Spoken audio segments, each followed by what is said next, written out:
वास्तवमा हाम्रो देशको आर्थिक स्थिति निकै भयावह छ अहिले। वास्तवमा डरलाग्दो स्थिति छ। सबैभन्दा ठुलो राष्ट्र अगाडि बढाउनको निम्ति चाहिने चिज जे हो त्यसमा पोलिटिक्स केन्द्रितै भएको छैन। 40 सालभन्दा अगाडि जुन नेतृत्वले नेतृत्व गरिरहेछ राजनीति, आज पनि त्यही नेतृत्व कायम छ। जब एकदम चाहिँ 6% 7% ब्याज थियो, त्यति बेला 0.25% चाहिँ तपाईँको प्रिमियम लिन्थ्यो भने आज 3%, 5%, 7% चाहिँ प्रिमियम लिइरहेछन्। त्यसलाई कन्ट्रोल गर्ने कसले? कुनै पनि नेपालमा रिटेल सप जहाँ नेपाली जुत्ता छैन त्यसको पसल चल्दैन। अब टेलिकम घर बसेर चलाउने हो, त्यही भएर फाइदामा गयो। फुटवेयर इन्डस्ट्री त मान्छे हिँड्यो भने जुत्ता लाउँछन्, फाट्छन्, अनि बेला नयाँ जुत्ता किन्ने हो नि त। नमस्कार, विकास बसमा सबैलाई स्वागत छ।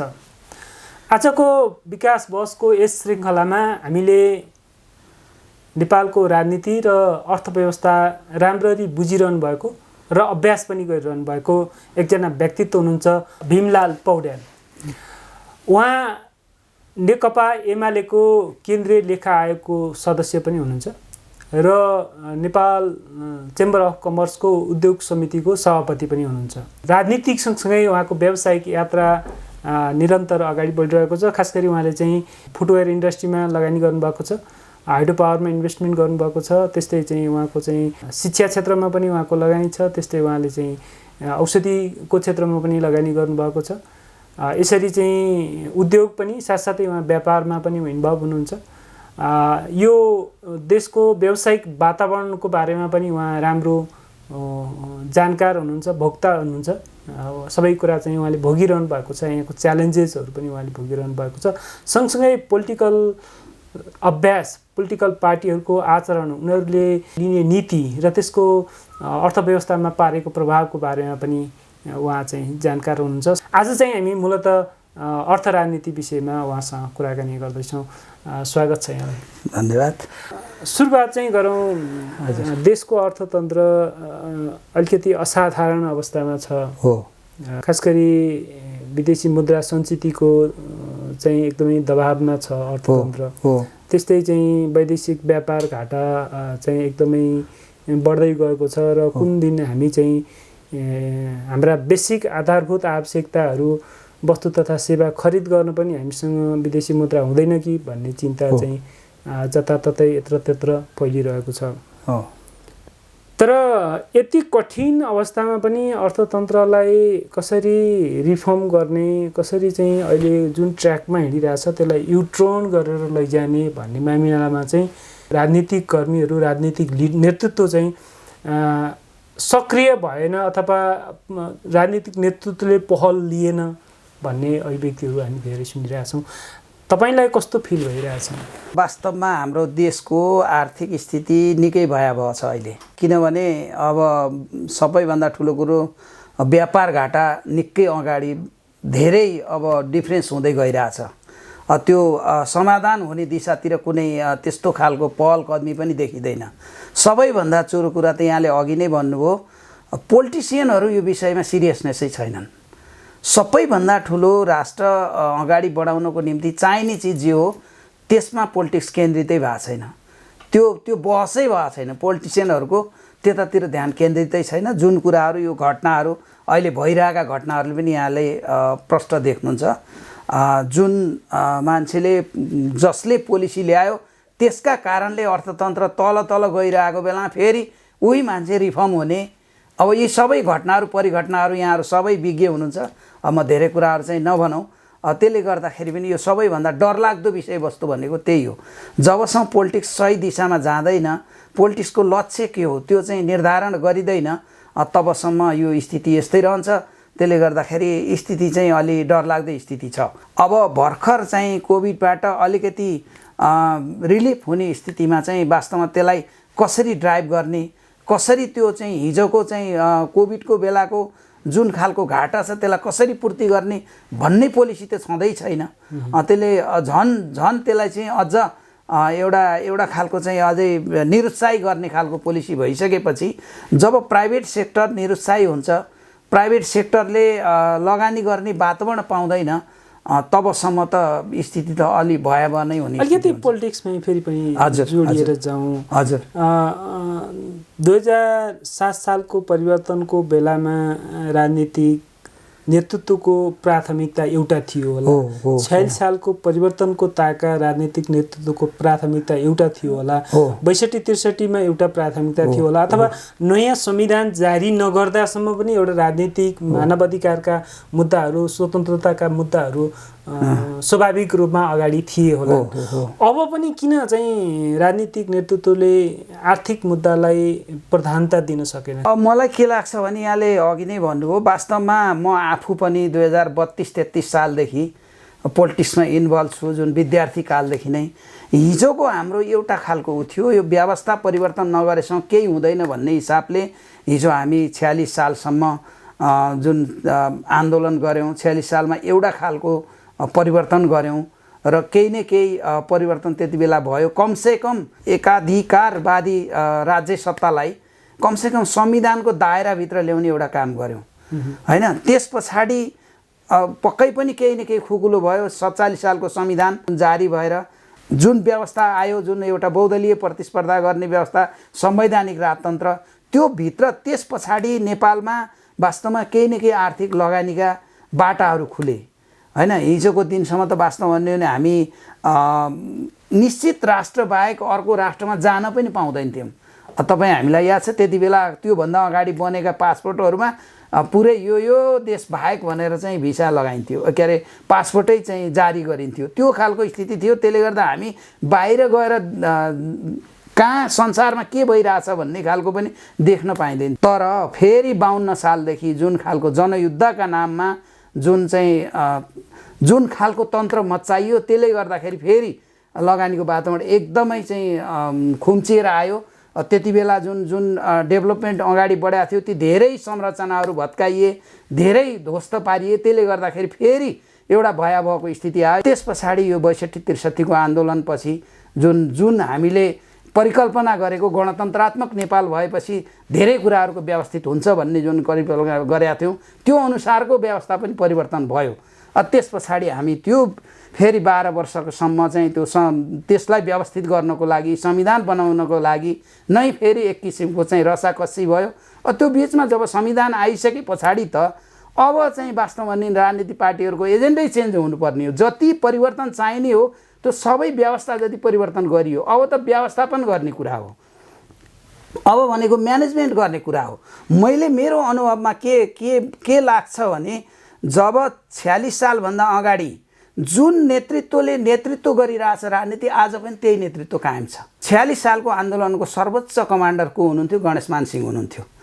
जब आन्दोलन पछाडि व्यवस्थापन गर्ने बेला भयो, उहाँ फेल हुनुभयो, उहाँले म्यानेजमेन्ट गर्न सक्नु भएन।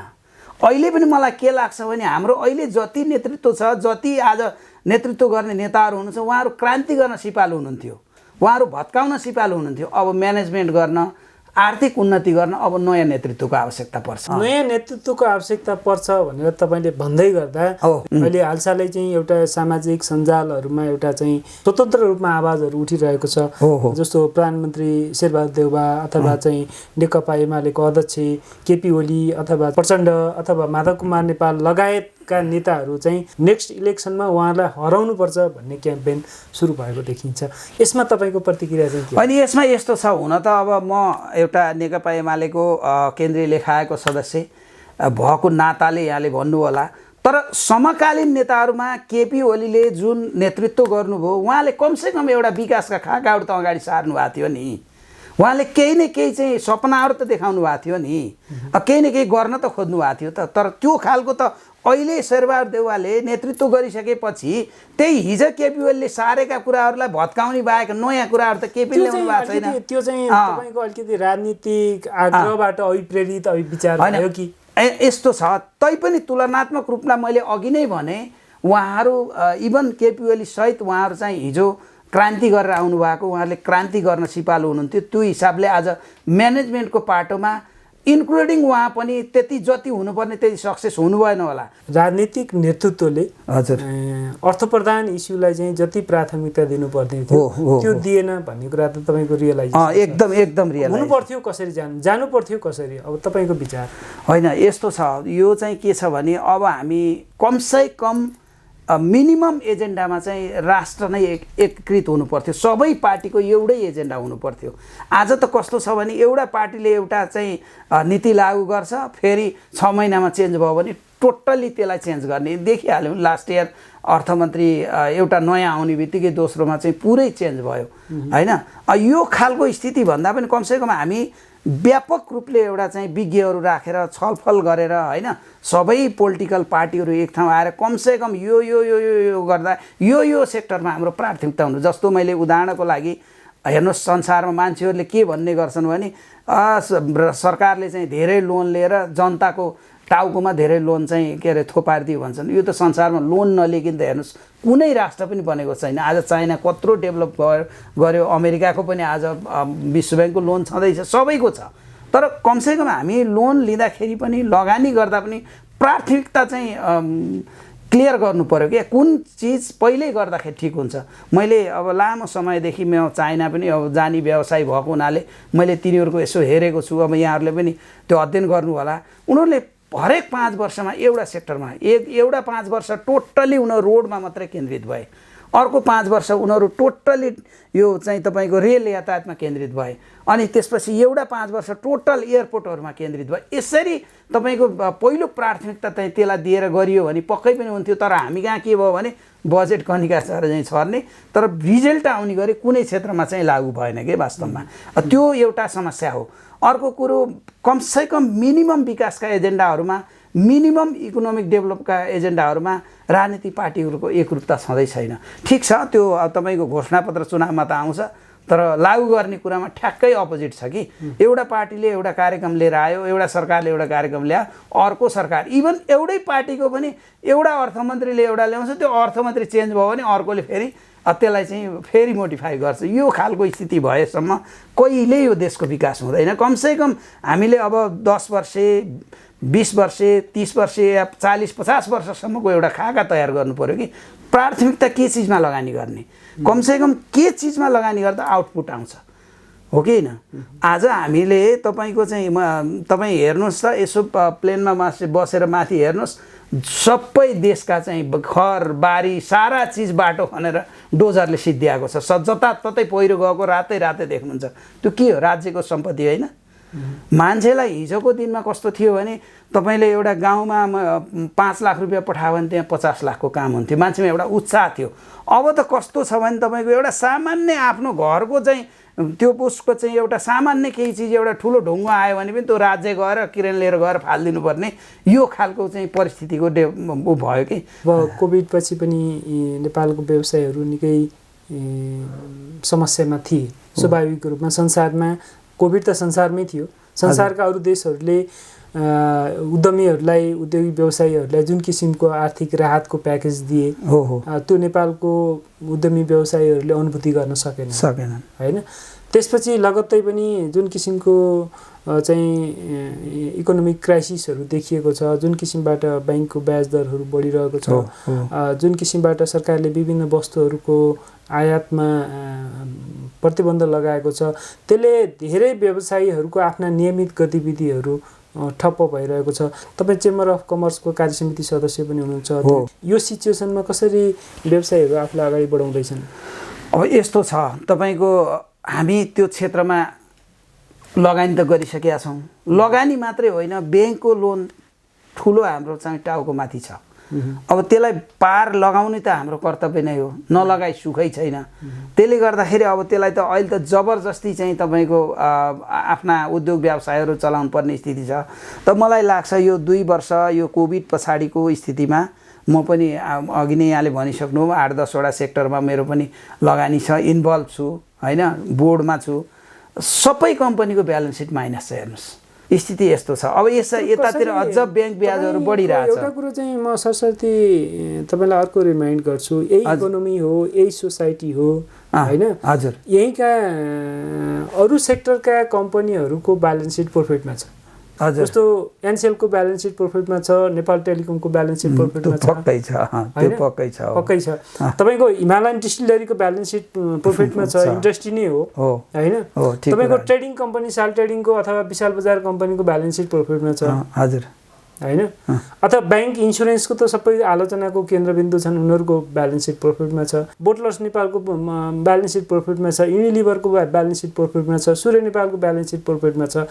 अनि तपाईँहरू जो चाहिँ ट्रान्सपरेन्ट नगर्ने व्यवसाय जसको ब्यालेन्स सिट पब्लिक हुँदैन, तपाईँहरूको ब्यालेन्स सिट चाहिँ कसरी लसमा छ? कोभिडको बेलामा लकडाउन भयो, सबै टोटल चाहिँ एनसिएल स्वभावैले हुने भयो, इन्टरनेटका क्षेत्र सबै मान्छेहरू टोटल इन्टरनेटबाट डिपेन्ड भयो, त्यसले गर्दा उनीहरूको स्वभावैले हुने भयो। डिस्टिलरको कुरा गर्नु हो, जति मान्छे घरमा बस्छ त्यति धेरै डिस्टिलरी खपत गर्यो। त्यो त खपत हुने क्षेत्रका मात्रै नाम लिनुभयो तपाईँले। आज सिमेन्ट इन्डस्ट्रीका चाहिँ हेर्नुहोस् प्राय गरेर सबै, निर्माण सामग्रीका क्षेत्रका हेर्नुहोस् सबै प्राय गरेर माइनसमा छन्। अरू सेक्टर अब उद्योगहरू उत्पादनका अरू क्षेत्र हेर्नुहोस् न, जुन डाइरेक्ट चाहिँ उपभोग गर्ने वस्तु बाहेक अरू चिजहरू। अहिले म तपाईँलाई अर्को रिमाइन्ड गर्छु सर, इन्डस्ट्रीकै कुरा गरौँ। हजुर। तपाईँले लिस्टेड कम्पनी शिवम सिमेन्टको ब्यालेन्स सिट प्रोफिटमा छ।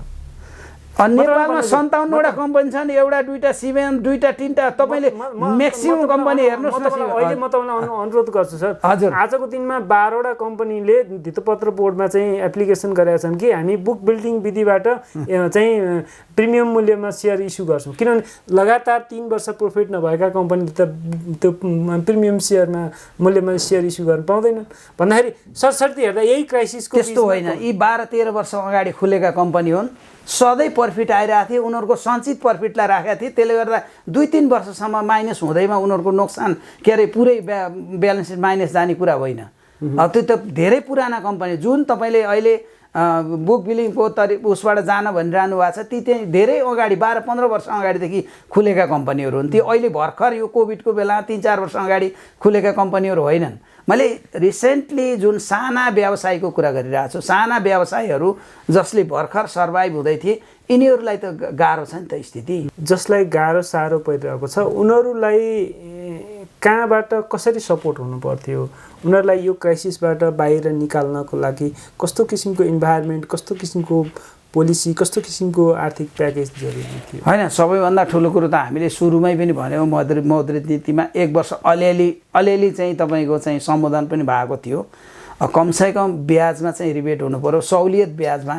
जुन सुरुको पहिलो चाहिँ फेसमा मौद्रिक नीतिमा आएको पनि थियो र केही भयो पनि, केही कम्पनीहरूले राहत पनि पाए, खास गरी होटलहरूको सेक्टर, टुरिज्मको सेक्टरमा त अहिले पनि ब्याज तिर्ने 2 वर्षको चाहिँ ग्रेस पिरियड दिएको थियो। त्यो कारणले गर्दाखेरि केही न केही, मैले तपाईँले अघि भन्नु, म होटल व्यवसायमा पनि संलग्न छु। जुन होटल हामीले तपाईँको कोभिडको बेलामा चाहिँ त्यो हाम्रो सञ्चालनमा आयो होइन, अब त्यो होटलको अहिले आएर यो 3-4 महिना यता जब चाहिँ फ्लाइटहरू अब अलिकति यो इन्टरनेसनल उडानहरू पनि नियमित हुन थाले, त्यस पछाडि होटलहरूको व्यवसाय, यो त अहिले त सिजन छैन, बर्खा छ, अब 3-4 महिना यता केही प्लस इन्डिकेटरहरू देखिरहेछन् होइन। अब तिनीहरूको बाहेक अरू इन्डस्ट्रीहरूलाई पनि जुन खालको चाहिँ एउटा राहत दिनुपर्छ, राष्ट्र ब्याङ्कले जुन सम्बोधन गर्नुपर्थ्यो, जुन सहुलियत ब्याज दरमा चाहिँ लोनहरू प्रवाह गर्नुपर्थ्यो, त्यो खालको स्थिति आएन होइन। त्यो अब ब्याङ्कहरूको त कुरै छोड्नुहोस् न, ब्याङ्कहरूले त पहिल्यै जब एकदम चाहिँ 6% 7% ब्याज थियो, त्यति बेला 0.25 0.5% चाहिँ तपाईँको प्रिमियम लिन्थ्यो भने आज 3% 5% 7% चाहिँ प्रिमियम लिइरहेछन्। त्यसलाई कन्ट्रोल गर्ने कसले?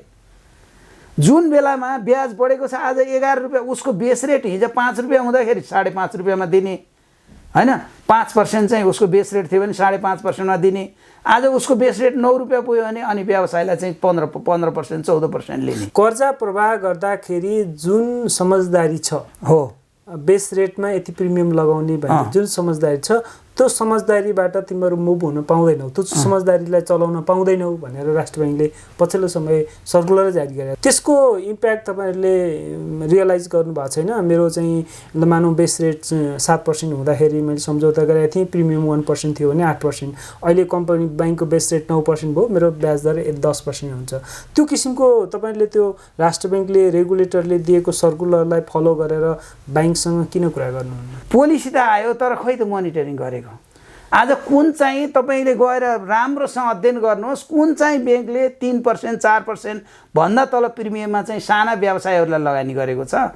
ठिक छ, ठुलो खालको परियोजनाहरूमा होला, तर पनि त्यो पनि हिजोको जस्तो छैन। र फेरि अब 5 वर्ष 7 वर्षसँग गर्न पाइने भन्ने, लकिङ पिरियड गर्न पाइने भन्ने चाहिँ त्यो पनि कहाँ मान्छन् त, कहाँ गरिरहेछन् त। राष्ट्र ब्याङ्कले ऋणीहरूलाई सहज हुने गरी, सपोर्ट पुग्ने गरी जुन किसिमका नीति निर्देशनहरू जारी गरेको छ, त्यो निर्देशनहरूको भायोलेन्ट भयो भनेर चेम्बर अफ कमर्सले चाहिँ सङ्गठित रूपमा यही यस्तो किसिमको चाहिँ राष्ट्र ब्याङ्कको सर्कुलर चाहिँ उल्लङ्घन भएछ, यसरी चाहिँ ऋणीहरूमाथि ब्याङ्कहरूले गलत काम गरिरहेका छन् भनेर प्रपरली रिपोर्टिङ गर्नुभएको छ राष्ट्र ब्याङ्क। हामी पटक पटक कुरा उठाइरहेछौँ, पटक पटक डेलिगेसन पनि गइरहेछौँ। यहाँ कुरा कस्तो हुन्छ, एकदम जनरल कुरा हुन्छ, फिक्स। जस्तो एउटा चाहिँ राष्ट्र ब्याङ्कको अहिले एउटा ग्राहकहरूको गुनासो सुनवाई गर्ने इकाइ पनि छ, निक्षेपकर्ताको अथवा ऋणीको गुनासोहरूलाई सुन्ने र त्यही ढङ्गले चाहिँ सुधारका प्रयास पनि गरिरहेको छ। त्यो प्रयासमा तपाईँहरूको साइडबाट हामी साँच्चीकै मर्कामा पऱ्यौँ भनेर त्यो प्रयासमा पनि सपोर्ट पुग्ने गरी केही काम गर्नुभएको छ कि होइन? हामीले लिखितै रूपमा पनि राष्ट्र ब्याङ्कमा दिएका छौँ होइन, पटक पटक डेलिगेसन पनि गएका छौँ। अब त्यहाँ जाँदाखेरि हामी यो लागू गर्छौँ पनि भन्नुहुन्छ, तर त्यो हिसाबले ब्याङ्कहरूले त्यो खालले चाहिँ हामीले अनुभूत हुने गरी ब्याङ्कहरूले त्यो पोलिसीहरू लागू गरेको, कार्यान्वयनमा ल्याएको चाहिँ हामीले अनुभूत गर्न पाएका छौँ। यसपालिको मौद्रिक नीति पनि हेर्दाखेरि उद्योगहरूलाई अलिकति सहज ढङ्गले कर्जा उपलब्ध गराउने अथवा सहुलियतपूर्ण ढङ्गले कर्जा उपलब्ध गराउने गरी पोलिसी आएको छ। योभन्दा अघिल्ला मौद्रिक नीतिले पनि बिस्तारै पहिला जस्तो जुन किसिमबाट चाहिँ बजारलाई स्वतन्त्र छोडेको थियो ब्याज दरमा अथवा कर्जा प्रवाहमा, त्यसमा चाहिँ बिस्तारै अलिकति नियमन गर्दै राज्यको प्राथमिकता प्राप्त क्षेत्रमा चाहिँ कर्जा बढी प्रवाह होस् अथवा ब्याज सहुलियत होस् भन्ने किसिमबाट नीतिहरू आइरहेको छ। त्यो नीतिको लाभ तपाईँहरूले कति पाइरहनु भएको छ? खासै लाभ पाएका छैनौँ। हुन त यो ब्याङ्क ब्याज भन्ने कुरा कस्तो हुन्छ नि, मार्केटले निर्धारण गर्ने कुरा हो। पक्कै पनि एकदमै बढी डिमान्ड भइसकेपछि र तपाईँको चाहिँ सप्लाई कम भएपछि स्वभावैले अब चाहिँ बढ्छ नै। तर पनि मेरो गुनासो कहाँनिर मात्रै हो भने, ठिक छ बेस रेट बढ्छ, बेस रेट बढ्ने कुरालाई त मलाई लाग्छ त्यो मार्केटले निर्धारण गर्ने कुरा हो, त्यसलाई कन्ट्रोल गर्न त गाह्रो होला। तर त्यो बेस रेटको जुन चाहिँ प्रिमियम जुन डिफरेन्स छ नि, त्यसलाई कन्ट्रोल गर्नुपर्ने, त्यो कन्ट्रोल अझसम्म भएको हामीले अनुभूति गरेका छैनौँ कि। ठिक छ, अब तपाईँको अलिकति इन्डस्ट्री बिजनेसको बारेमा पनि कुरा गरौँ। तपाईँको अहिले फोकस केमा हो? मैले अहिले पहिलो हेर्ने त रोयल फुटवेयर इन्डस्ट्री हो। त्यसपछि अब हामी हाइड्रो पावर पनि निर्माण गरिरहेछौँ। त्यसपछि म अब यो सिमेन्ट इन्डस्ट्री पनि 2वटा सिमेन्ट कम्पनीको म डाइरेक्टर छु। कुन? अग्नि सिमेन्ट अनि प्युठान सिमेन्ट होइन। त्यसपछि गएर अब होटलको कुरा गर्नुभयो, अनि हामी ठमेलमा होटल रामदा, जुन नेपालमा पहिलोचोटि इन्टरनेसनल होटल हामीले रामदा इन्टरनेसनलको चेन नेपालमा ल्याएका छौँ। रामदा भनेको तपाईँको संसारभरिमा करिब तपाईँको 7000 होटल छ यसको, यो अमेरिकन ब्रान्ड हो होइन। हामी चाहिँ चेन नेपालमा चाहिँ ल्याएका छौँ होइन। 4 स्टार होटल हो। 175 करोड रुपियाँ लगानी भइसकेको छ। त्यो हाम्रो मोटामोटी 300 करोड जति लगानी गर्ने लक्ष्य छ। अपरेसनमा आइसक्यो हो कि? अपरेसनमा तपाईँको 21 को जनवरीमा चाहिँ अपरेसनमा आएको, मध्य कोभिडको बेलामा हो। मध्य कोभिडको बेलामा लास्ट इयरको ब्यालेन्स सिट हेर्दाखेरि हामी 18 करोड लसमा छौँ त्यो होटल, किनभने ब्याज त तिर्नु पर्यो होइन। अब कर्मचारी अपरेसन त राख्नै पर्यो। अब अहिले 3-4 महिना यता मैले अब अहिले चाहिँ अब जे होस्, अब आशा चाहिँ पलाएको छ। फुटवेयर इन्डस्ट्री कस्तो भइरहेछ? फुटवेयर इन्डस्ट्री पनि अब त्यही अघि यहाँले भने जस्तै अब टेलिकम घर बसेर चलाउने हो, त्यही भएर फाइदामा गयो। फुटवेयर इन्डस्ट्री त मान्छे हिँड्यो भने जुत्ता लाउँछन्, फाट्छन्, अनि बेला नयाँ जुत्ता किन्ने हो नि त। लकडाउन भयो, धेरै पुरै टोटल्ली बन्द भयो। अब अहिले यो वर्ष चाहिँ अब ठिक छ, अब ठिक होला भन्ने। अब फेरि समस्या के भयो भने जब डिमान्ड भयो, गत दसैँदेखि यतातिर केही न केही सर्भाइभ भयो, त्यति बेला हामीसँग तपाईँको लेबरै छैनन्, हामी सप्लाई दिनै सकेनौँ, बनाउनै सकेनौँ, काम गर्ने मान्छे छैन हामीसँग। फेरि समस्या त्यस्तो भयो कि त्यो पोलिटिसियनको जस्तै भयो नि, म्यानेजमेन्ट गर्न नसक्ने होइन। म्यानेजमेन्ट गर्न नसक्ने भने त अब मेन पावर छैन, त्यो त हामीले घरमा बनाएर ल्याउने कुरा त होइन नि त मेन पावर त। अब बिचमा के थियो भने हामीले के गर्ने गरेका छौँ भने अब 6 महिनासम्म ट्रेनिङ दिने, अनि त्यस पछाडि तिनीहरूलाई त्यही कामदेनी गरेका छौँ। प्रायः गरेर हामी त कोरा मेन पावर हाम्रो फ्याक्ट्रीमा लिएर आएर 3 महिने 6 महिने तालिम आफै दिन्छौँ, त्यो तिनीहरूलाई काममा दिन्छौँ। अब कोभिडको बेलामा केही मान्छेहरू हामी कहाँ बसे, अब फेरि नयाँ मान्छे ल्याएर तिनलाई सिकाउनु पर्यो। अब जब अब यहाँलाई यादै होला गएको दसैँसम्म 1 महिना अगाडिसम्म त हाम्रो लकडाउनै थियो। लकडाउनको पिरियडमा त मान्छे ल्याएर फ्याक्ट्रीमा कति राख्नुहुन्छ, सम्भव थिएन। बल्ल अब यो 6 महिना बिचमा हामीले लेबर पनि तयार गरेका छौँ। अब अलि सहज स्थिति आउला भन्ने आशा छ। फुटवेयर इन्डस्ट्री पनि एक चरण निकै चम्कियो होइन, धेरै चाहिँ बजारमा पनि नेपाली उत्पादन, नेपाली उपभोक्ताहरूको त्यो रुचि सबै कुरा चाहिँ राम्रो देखिन्थ्यो। पछिल्लो समय पनि मेड इन नेपालको क्याम्पेनहरू विभिन्न स्वरूपमा चलिरहेका छन्। नेपाली उत्पादनलाई प्रयोग गरौँ भन्ने किसिमको सन्देशहरू प्रवाह भइरहेको छ। तर फुटवेयर इन्डस्ट्रीहरूले आफ्नो व्यावसायिक प्रवर्धनको लागि जस्तो किसिमको क्याम्पेन क्रिएसन, एउटा चाहिँ उपभोक्तालाई जुन किसिमबाट भाइब्रेन्ट गर्ने टाइपको एक्टिभिटिज गर्नु पर्थ्यो नि, त्यो चाहिँ नगरेको हो कि त्यसमा चाहिँ पछाडि परेको हो कि जस्तो देखिन्छ? यसमा दुईवटा कुरा छ। एउटा अघिल्लो वर्ष जुन लकडाउन भयो त्यति बेला बजारमा सामानको डिमान्डै भएन। जब बजारमा सामानको डिमान्डै छैन भने हामी चाहिँ अरू एक्टिभिटी गरेर कामै लाएन। अब त्यस पछाडि यो वर्षको जुन गत दसैँदेखि यता बजारमा जब डिमान्ड भयो त्यति बेला हामी सप्लाई पनि दिन सकेनौँ। फेरि मैले भने नि अब लेबरहरू घर गएका लेबर फर्किएनन् होइन, अब समस्या त्यस्तो छ। अनि फेरि हामीले चाहिँ नयाँ लेबरहरू बनाउँदै गएर यो आम फ्याक्ट्रीहरूको अलिकति समस्या रह्यो। अब यो वर्ष ठिक होला जस्तो। अहिले के छ भने बजारमा नेपाली जुत्ताको डिमान्ड छ, रिजल्ट राम्रो आएको छ।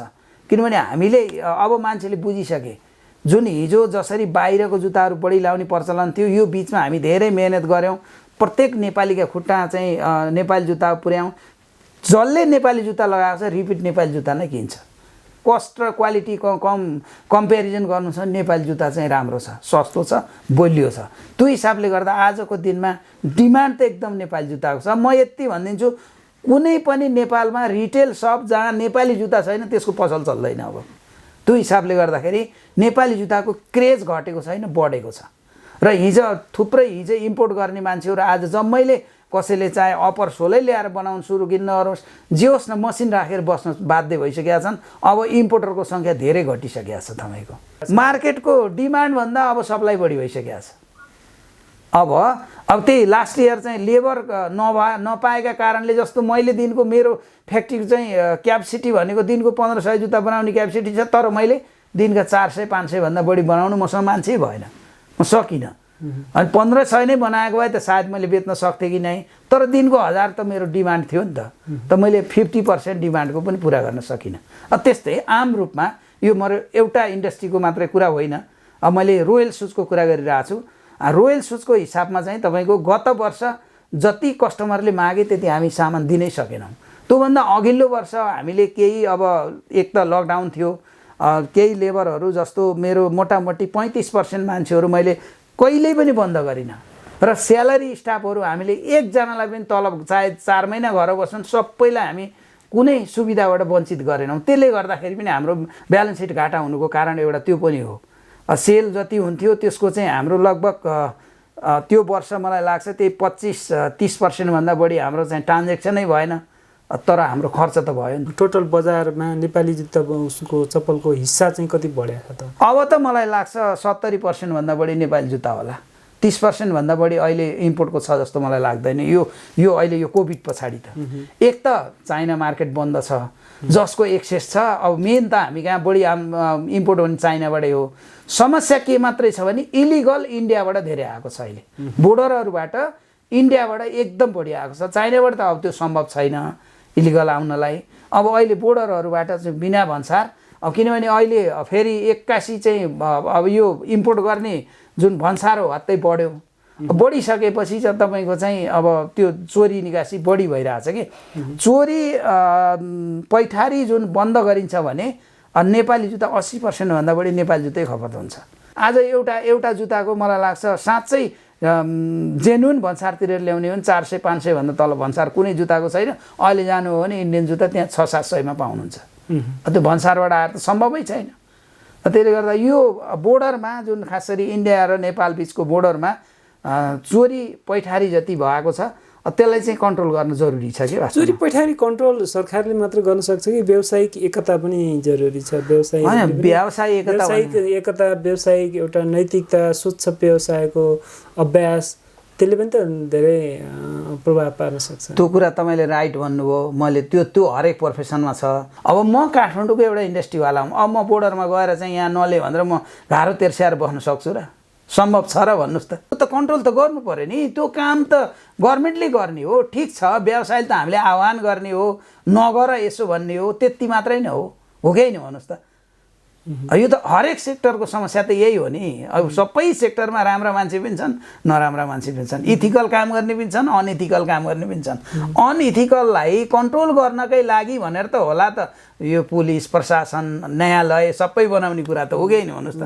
हाइड्रो पावर एउटा अप्पर हेवा खोला हजुर अर्को कुन हो अर्को हाम्रो सुपर दोर्दी हो पिपुल्स हाइड्रो पावरद्वारा निर्मित 54 मेगावाटको लमजुङमा निर्माणाधीन छ प्रोजेक्ट धेरै अगाडि सम्पन्न भइसक्नुपर्ने प्रोजेक्ट होइन किन ढिले भइरहेछ अब यस्तो त्यो प्रोजेक्ट धेरै अगाडि भन्नाले अझ हाम्रो यो विभिन्न चाहिँ अब यो बिचमा चाहिँ फोर्स मेजरहरूको कारण जस्तो कोभिडका कारणले हामी ढिला भयौँ त्यति मात्रै होइन हामी त तपाईँको चाहिँ यो के अरे इन्डिया नेपालको बिचको जुन असमझदारी हुँदा नाकाबन्दी हो त्यो पनि हामी खेप्यौँ र दुईचोटि तपाईँको बाढीको चाहिँ ठुलो मार पनि खेप्यौँ त्यस पछाडि यो कोभिडको कारणले पनि ढिला भयो र फेरि पनि हाम्रो चाहिँ पिपिए गरेको हाम्रो आरसिओडी डेट आगामी माघ मसान्तसम्ममा बल्ल हुन्छ अर्को कुरा हामीले चाँडो तयार गरेको भए पनि ट्रान्समिसन लाइन अझै तयार भइसकेका छैन यी विविध कारणले गर्दा अर्को कुरा चाहिँ त्यो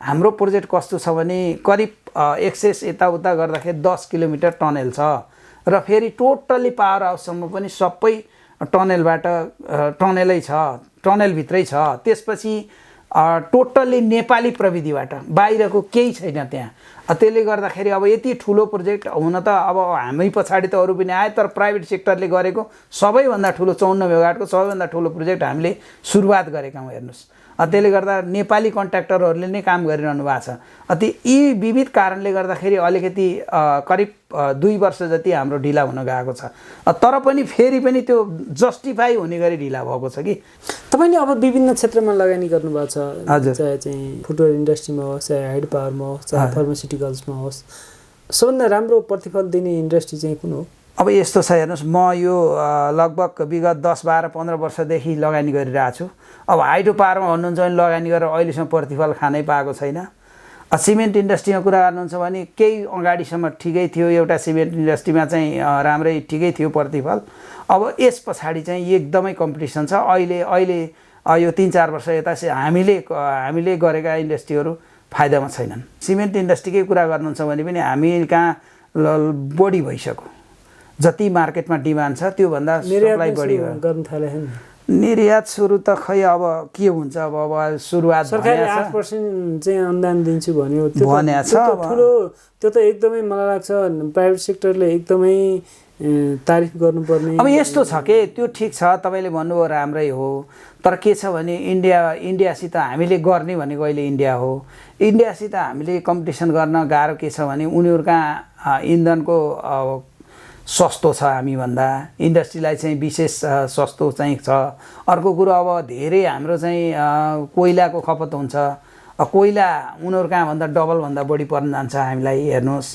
अब हामी बाहिर थर्ड कन्ट्रीबाट ल्याउनुपर्छ हाम्रोमा कोइला छैन त्यसले गर्दा कस्ट बढी पर्छ त्यो हिसाबले अब कस्ट वाइज कम्पिटिसन गर्न अलि गाह्रो छ निर्यातको दृष्टिकोणबाट नेपालको सिमेन्ट इन्डस्ट्री कति धेरै प्रस्फुटित हुनसक्छ कति धेरै विस्तारित हुनसक्छ अब यही हो हामी धेरै पर त हामी सक्दैनौँ हेर्नुहोस् किनभने यो सबैभन्दा सिमेन्टमा चाहिँ ढुवानीको कुरा हो कि सबभन्दा अहिले तपाईँले धादिङमा उत्पादन भएको सिमेन्ट काठमाडौँ ल्याउनु पर्यो भने अब त्यो जतिसुकै राम्रो भन्नुहोस् हाम्रो चाहिँ के अरे अराखाँचीमा उत्पादन भएको सिमेन्टले त्यससित कम्पिटिसन गर्न सक्दैन सिमेन्टमा एकदम सानो पातलो मार्जिन छ अनि त्यो चाहिँ तपाईँको ढुवानीका कारणले अब यो त ढुवानीमा बढी खर्च हुने चिज हो त्यो कारणले गर्दाखेरि अब हामी जतिसुकै एक्सपोर्ट गऱ्यो भने इन्डियामा भनेको बिहारमा या युपीका चाहिँ खास गरी गोरखपुरबाट यता हामी कहाँ चाहिँ कस्ट प्रोडक्सन कस्ट महँगो पर्न जान्छ कि उताभन्दा अब हामी धेरै चिजहरू उताबाट ल्याउनु पर्ने हुन्छ डिपेन्ड छौँ